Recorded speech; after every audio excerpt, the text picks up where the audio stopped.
नमस्कार, आप देख रहे हैं मार्केट का पंचनामा। मैं हूं आपके साथ श्रेया ठाकुर। मेरे साथ मौजूद है मार्केट एक्सपर्ट रचना वैद्य जी। रचना जी, बहुत स्वागत है आपका एक बार फिर से सीएनबी से आवाज के सोशल मीडिया प्लेटफॉर्म्स पर। और लगातार दर्शक आपका इंतजार कर रहे थे। थोड़ी सी ही मैंने कहा बस थोड़ा सा इंतजार, और रचना जी खुद पधारेंगे आप सबके समक्ष और सवालों के जवाब देंगी। खैर, मैम आपके पास आऊंगी और मार्केट को डिटेल में समझूंगी आपसे, लेकिन शुरुआत करते हैं मार्केट की क्लोजिंग के साथ। तो ऑडियो में कोई दिक्कत है क्या? ये आवाज मुझे सुनाई दे रही है। खैर, मार्केट की क्लोजिंग, हालांकि देखें आप, निफ्टी 742 अंकों की गिरावट के साथ 22,161 के लेवल पर क्लोज हुआ है, लेकिन ये ठीक क्लोजिंग कही जाएगी। जिस तरीके से भारी बिकवाली आज के सेशन में देखने को मिली थी, निचले स्तरों से निफ्टी देखें आप सुधर कर 22,160 के लेवल पर क्लोज हुआ। बैंक निफ्टी 1819 इनफैक्ट अंकों के करीब गिर गया था, वहां पे भी निचले स्तरों से रिकवरी देखने को मिली। 1640 अंकों की गिरावट के साथ बैंक निफ्टी 49,860 के लेवल पर क्लोज हुआ। सेंसेक्स में भी निचले स्तरों से रिकवरी देखने को मिली। यहाँ पे ये लगभग 3% गिरकर 73,137 के लेवल पर क्लोज हुआ है। लेकिन जिस तरीके से पूरे ही दिन आज मार्केट में बिकवाली हावी होती हुई नजर आई, एक टेंशन वाली बात तो थी ही, त्राहिमाम मचा हुआ था। आप देखिए ब्रेथ काफी खराब थी, मिड कैप स्मॉल कैप में प्रेशर था। सेक्टर्स स्पेसिफिक नजर डाले तो सारे ही सेक्टर्स लाल निशान पे बंद हुए। एफएमसीजी एक ऐसा सेक्टर जहाँ पे कम गिरावट देखने को मिली।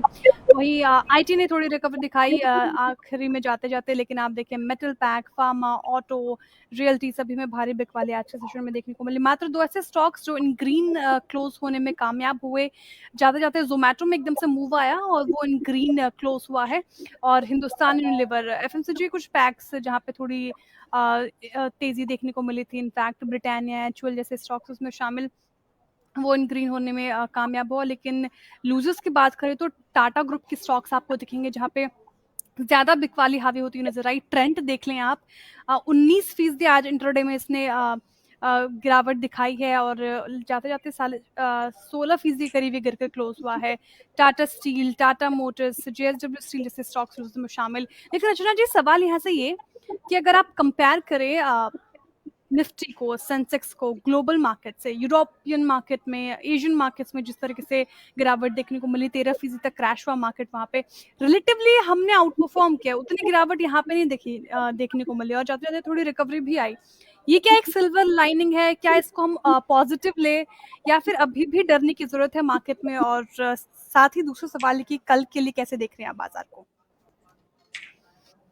जी पहले पहले सवाल पे आते हैं। जहाँ आउट की बात है तो yes, we have definitely outperform and there are chances कि हम आगे आउट परफॉर्म करते रहेंगे। और जब मार्केट, ये जो पूरा एक दौर है गिरावट का, ये जब भी थमेगा तो उस टाइम पे हमें शायद जो रिकवरी दिखेगी पूरे ग्लोब में, उसमें उसको शायद इंडिया जैसी कंट्रीज लीड करेंगी and we may recover very swiftly compared to the moves in the other countries at that time. लेकिन वो रिकवरी जब तक शुरू होती है, जब तक एक बॉटम बनता है, जब तक एक मार्केट में टर्न विजिबल होता है ऑन चार्ट्स पे, तब तक हमें कभी-कभी थोड़ा डरना भी अच्छा होता है, ताकि हम गलत टाइम पे बॉटम फिशिंग करने जाए और अपने आप को हर्ट कर ले, ऐसा नहीं हो जाए। तो अभी थोड़ा कॉशियस रहने में भलाई है। और यस, आगे जाके जब सिनेरियो चेंज होगा, सेंटीमेंट चेंज होगा, उस टाइम पे हम आउट परफॉर्म करें, ऐसे पूरे चांसेस रहेंगे। ठीक है, तो ये फिलहाल ग्लोबल मार्केट से कंपेयर करके आपने तस्वीर सामने रखी रचना जी। लेकिन सवाल यहाँ से ये कि क्या लग रहा है आपको कल कैसे मार्केट की ओपनिंग हो सकती है? पहले तो क्लोजिंग पे एक टिप्पणी आपसे जानना चाहूंगी, आज की क्लोजिंग को कैसे देख रही हैं? एक रिकवरी के साथ क्लोज हुआ है मार्केट, इस रिकवरी को कैसे देख रही हैं? साथ ही कल के लिहाज से मार्केट से क्या एक्सपेक्टेशंस हैं? जी, आज की जो क्लोजिंग है वो थोड़ी बेटर तो डेफिनेटली है। जो हमने लो देखा था दिन में, उसके सामने हमने अच्छा खासा 300-400 पॉइंट्स का लोअर लेवल से रिकवरी किया है and we try to close near the upper end of the range of the day, which is a good sign. And अगर कल के दिन में कोई फर्दर नेगेटिव डेवलपमेंट नहीं आती, तो देयर आर चांसेस कि यहाँ से 22,300 के आसपास, जहाँ पे हम निफ्टी के फ्यूचर्स पे बैठे हैं, वहां से लेके आज का जो लो था 22,000, लिटिल लोअर देन दैट, उसके इर्द गिर्द कंसोलिडेट करें आने वाले एक आध दिन में, ऐसे चांसेस रहेंगे तब तक जब तक और कोई फर्दर नेगेटिव न्यूज नहीं आती। तो एकदम से वी शेप राइज करके ऊपर जाएंगे ऐसा मैं नहीं कह रही, लेकिन कंसोलिडेशन का चांस कल के दिन के लिए मुझे ज्यादा लग रहा है। ना तो कोई बहुत ज्यादा स्ट्रॉन्ग अपसाइड की स्विंग, ना तो आज जैसी डरावनी गिरावट। It could be a consolidating kind of a day tomorrow. And जब ठीक है। तक आज का जो लो है 21,950 के आसपास का जो निफ्टी फ्यूचर्स का है, वो जब तक प्रोटेक्टेड रहता है तब तक कंसोलिडेटिंग मार्केट बनी रहेगी। ठीक है, तो फिलहाल एक कंसोलिडेशन फेज में जा सकता है मार्केट, वी शेप रिकवरी की तो उम्मीद मत ही रखिए, लेकिन हाँ हो सकता है कि जिस तरीके से भारी बिक वाली 20 लाख करोड़ साफ जैसे हो गया आज के सेशन में, वैसे बिक वाले शायद ना आए। चलिए, आप कुछ क्वेश्चंस एड्रेस करते, लगातार हमारे साथ दर्शक जुड़ते जा रहे हैं, काफी ज्यादा सवाल। आज मीनल चौधरी का सवाल लेते हुए, गुड आफ्टरनून मीनल जी आपको भी। इनके पास इंडियन होटल है, 50 शेयर है, 750 की खरीदे। इंडियन होटल्स हालांकि देखिए आज चौतरफा बिक वाली थी, तो इंडियन होटल्स भी स्टॉक गिरा है, और हम लगातार चर्चा भी करते रहे रचना जी इस पर्टिकुलर काउंटर को लेकर। हाँ, शानदार रैली इसने दिखाई है और अच्छा खासा रिटर्न इसने कमाकर अपने इन्वेस्टर्स को दिया है। इंडियन होटल्स जिस तरीके से गिरा है, अभी सही लेवल लग रहा है आपको फ्रेश एंट्री के लिए? पहले ये बताइए, साथ ही इनकी जो बाइंग प्राइस है 750 की, तो अभी इनको होल्ड करना चाहिए? देखिए इन्होंने जो एक एंट्री करी है 750 पे, वो डेफिनेटली अच्छे लेवल पे करी है, पहली बात। दूसरी बात कि ये काउंटर अपने आप में एक एक्सट्रीमली स्ट्रॉन्ग काउंटर है, specially from the longer term perspective. And जब भी मार्केट में रिकवरी आएगी, चाहे वो 1 महीने में आए, चाहे वो 3 महीने बाद आए, लेकिन तब जो काउंटर्स लीड करेंगे वो उनमें एक नेम हो सकता है, this is a consumption story. And India का consumption over a medium to longer period of time improve ही होना है। तो this is definitely a very strong counter. 750 की एक एंट्री को अच्छा लेवल जरूर कहेंगे। अगर अनफॉर्चुनेटली यहाँ से फर्दर हम डाउन जाते हैं, तो दूसरा पार्ट ऑफ इन्वेस्टमेंट एक हमने अभी करा है, दूसरा पार्ट एक बाकी रखना चाहिए for a lower level of से अराउंड 680 और सो। अनफॉर्चुनेटली अगर हम वहां पे जाते हैं तो, और तब ठीक है, 680 का भी एक लेवल इंपॉर्टेंट है, अच्छा लग रहा है, वहां पे भी आप बाइंग कर सकती हैं, एक्यूमुलेट कर सकती हैं। लेकिन जिस तरीके से ट्रेंड पर सवाल आ रहे हैं रचना जी, ट्रेंड का स्टॉक रखिए। डरावने वाली तस्वीर इसने पेश की आज के सेशन में, 19% 20% आज के सेशन में लुढ़का है।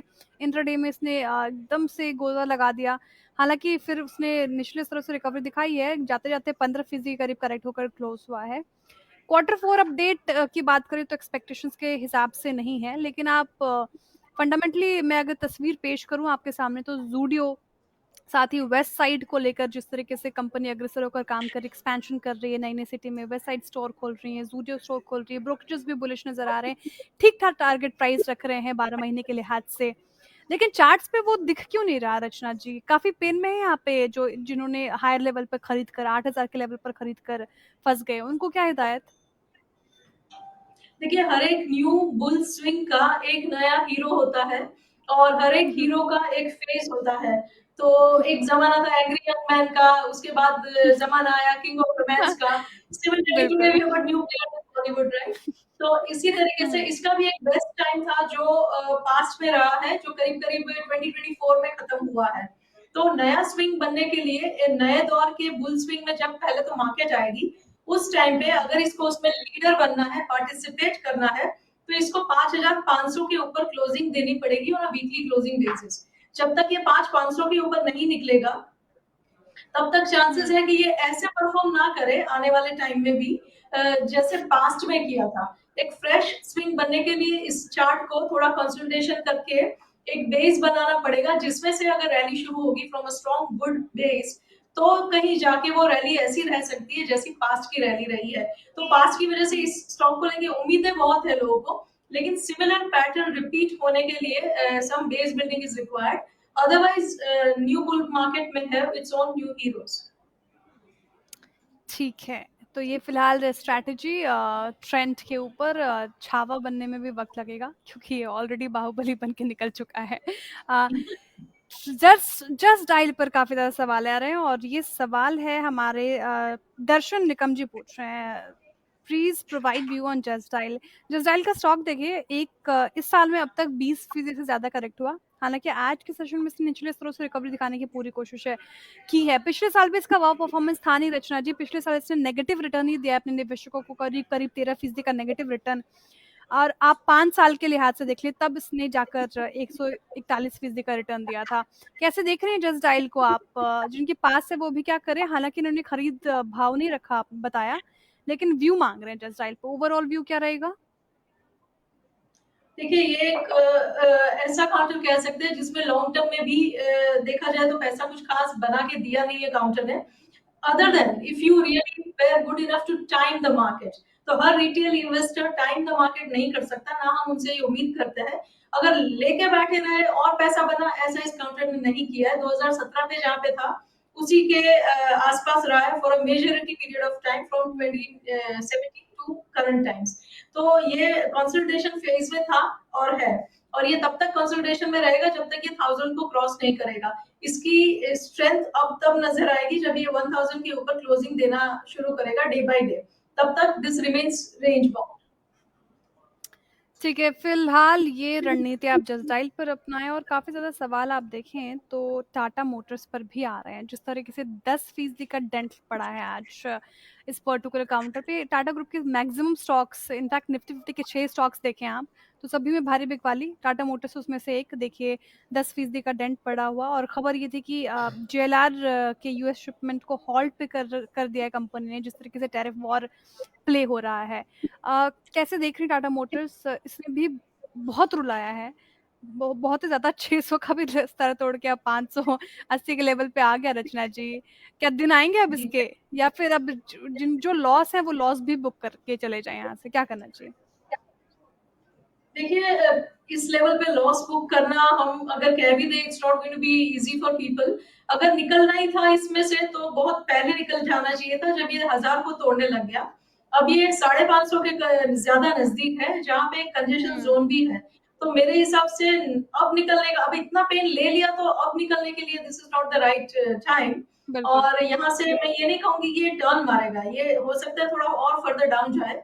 लेकिन अगर यहाँ से फर्दर डाउन जाएगा, से for example if it falls below 500, तो वहां पे डेफिनेटली ऐड करना चाहिए। और आपकी एवरेजिंग बहुत बढ़िया होगी अगर हायर लेवल का पहला एंट्री था और इतना लोअर लेवल 500 के आसपास दूसरा एंट्री मिल जाए तो। And then with time, blue chip company तो है ही, तो कोई दुनिया खत्म नहीं होने वाली है। आने वाले टाइम में जब मार्केट टर्न करेगी तो इसमें भी शार्प रिकवरी आएगी। एंड और कुछ ना सही, अगर शॉर्ट कवरिंग रैली ही आने लग जाए थोड़े टाइम तक, तो भी वो बहुत बड़ा स्विंग हो सकता है, फॉर अ सिंपल रीजन कि द फॉल वाज वर्टिकल। तो वर्टिकल फॉल के बाद कोई चीज वर्टिकली फॉल नहीं सस्टेन करता। कोविड में वर्टिकली गिरे थे तो वर्टिकल राइज भी उसके बाद आया था। तो लेट्स होप कि इसमें भी 500 के आसपास दूसरी एंट्री मिलती है तो करे। एंड रिकवरी जब आएगी तब ये 900 को क्रॉस भी करेगा ओवर अ लॉन्गर टर्म। तो लॉन्ग टर्म के लिहाज से तो स्टॉक सही लग रहा है बिल्कुल निफ्टी 50 की। और दिग्गज कंपनी है नो डाउट। तो आप 500 के लेवल पे और खरीदारी कर सकते हैं, और फिर जब 900 के ऊपर निकले तब प्रॉफिट बुकिंग करके या फिर निकलने की हिदायत होगी। तो अब एक बार और फ्रेश व्यू ले लीजिएगा आप। रचना जी से ही हमारे साथ जुड़ी रहती हैं। BEL पर भी आउटलुक पूछ रहे हैं संदीप जी। BEL, अब संदीप जी पूरा पोर्टफोलियो पूछेंगे क्या? खैर मैं 2-3 स्टॉक्स ही आपके पिक कर पाऊंगी। BEL पे शुरुआत करते हैं। जिस तरीके से, हालांकि क्या बताऊं मैं रचना जी, सारे स्टॉक्स इन रेडी क्लोज में। बता दीजिए व्यू क्या रहेगा? सी कंपैरेटिवली बीएल ने फिर भी आउट परफॉर्म किया है ओवरऑल मार्केट में। जिस हिसाब का सिचुएशन है उस हिसाब से this counter is doing well. And मुझे ये लग रहा है कि अगर ये 240 के ऊपर बना रहेगा इन दिस मेहम, तो शायद ये आने वाले टाइम में आउट परफॉर्म कर सकता है। एंड ऑल्सो कि ये जिस सेक्टर का है वो सेक्टर जो है वो आने वाले बुल रन में भी फ्लेवर ऑफ द सीजन रहने वाला है बीएल का। तो ये कंपनी आने वाले टाइम में उस हिसाब से भी it should be performing very well. 240 का लेवल सस्टेन होना जरूरी है। और अगर ये 240 सस्टेन कर गया, then this could be one of the leaders in the upcoming bull market whenever the market begins. ठीक है, तो ये एक रणनीति 240 का लेवल भी सस्टेन कर दिया तो एक और तेजी की संभावनाएं। जिस तरीके से HUL आप रखिए स्क्रीन पे, ब्रिटानिया रखिए स्क्रीन पर एक बार। FMCG के सेक्टर्स के कुछ स्टॉक्स आप देखें रचना जी, इन ग्रीन क्लोज होने में कामयाब हुए हैं। FMCG पिछले कुछ महीनों में इसने भी रुलाया है और लग रहा था कुछ हो नहीं पाएगा, लेकिन जिस तरीके से मार्केट में गिरावट आई, लोग ने छिपने की जगह यहीं पे ढूंढी। ब्रिटानिया, HUL, कौन सा चार्ट बेहतर, किस में बेट लगनी चाहिए? FMCG सेक्टर का कोई स्टॉक आपको पसंद आ रहा है क्या फिलहाल?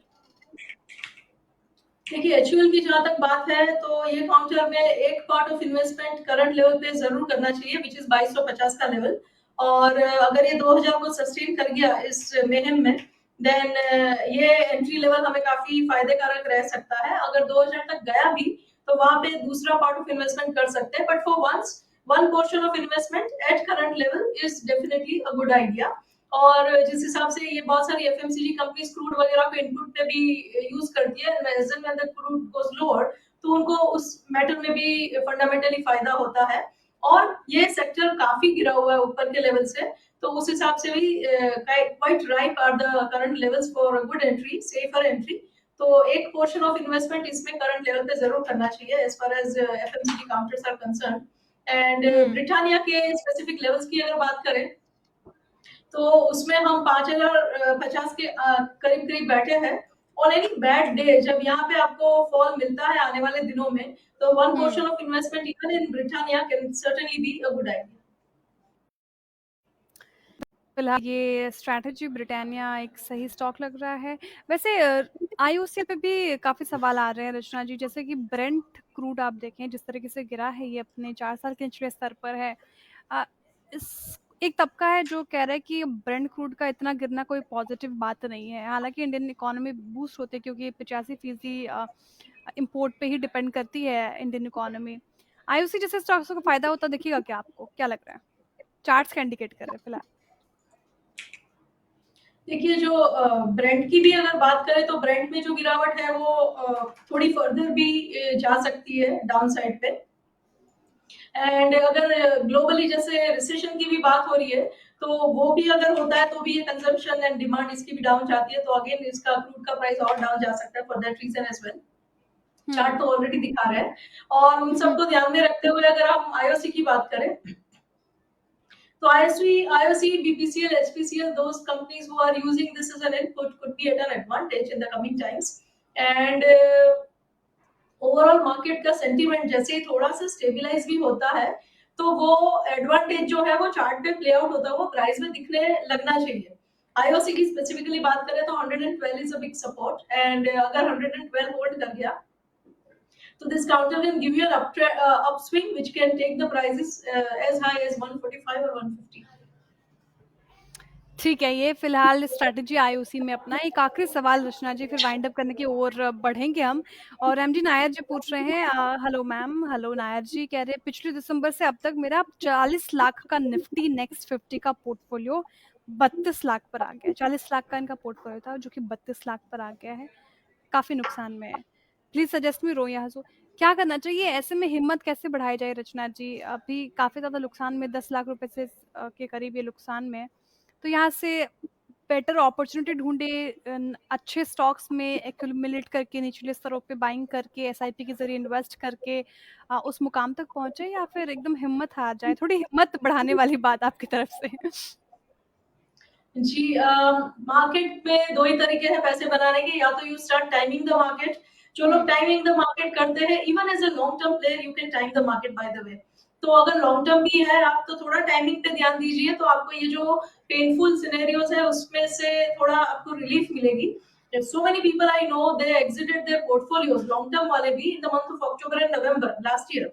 तो ऐसे अगर आप करते हैं, तो आप थोड़ा प्रोटेक्शन अपने लिए क्रिएट कर पाएंगे, और ये पेन जो है वो झेलना नहीं पड़ेगा। अगर वो नहीं किया है, देन शो पेशेंस। दुनिया कोई खत्म नहीं हो रही है। एंड जैसे अच्छे दिन नहीं रहे, ऐसे ये दिन भी नहीं रहेंगे। तो टर्न आएगा। बिल्कुल।